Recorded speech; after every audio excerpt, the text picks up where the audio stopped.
Welcome back. Take a look at this screen. What you see are the smoking remains of a battlefield that hasn't slept for hundreds of hours. The Battle of Disorder, the most soul-crushing, battery-murdering chapter in our Land of Empire's history, is finally over. We're at the finish line of a marathon fueled by black coffee, pure spite, and surviving on 1% battery while the charger is in the other room. This conflict divided us into two forces. On one side, the faction of order, fighting for stability. On the other, the faction of chaos, fueled by raw power and a desire to set everything on fire just for the vibes. With forces exceeding 187,000 for order and 121,000 for chaos. Every point was earned with blood, iron, and a level of grit found only in people who've forgotten what sunlight looks like. Let's talk about the legends of order. GOAT Game of Thrones played the long game with masterclass strategy. They held the line with iron discipline, probably because their eyelids were taped open.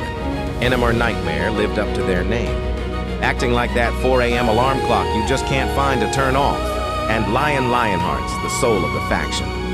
They protected our shrines through the coldest nights, standing as a wall even when their phones were hot enough to fry an egg on. But the faction of chaos was just as terrifying. Knights of the Circle proved chaos can be organized. Like a riot where everyone wears a tuxedo. Their strikes were surgical.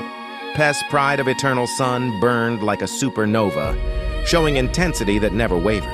Honestly, I think some of these guys forgot that sleep is a feature and not just a debuff.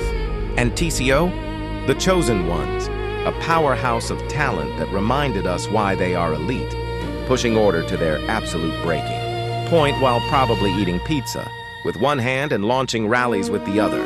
The lesson? Without cooperation, you're just an expensive target. In Land of Empires, a single whale cannot win a war of this scale alone.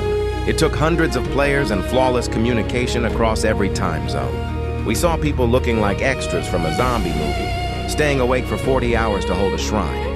This is more than a game. It's a brotherhood. And a great way to ruin your sleep schedule. To every player, thank you. Thank you for the 3 a.m. alarms that made your partners want to throw your phone out the window. Thank you for the millions of troops in the hospitals and the resources spent to hold the line. You are the heart of the Empire. The shrines may grow cold, but our stories and memes will live on. Now take a breath. Go outside. Remind your family you're still alive. Check your rewards, rebuild, and thank your alliance mates for not kicking you when you fell asleep mid-rally. I'll see you in the next one. Out.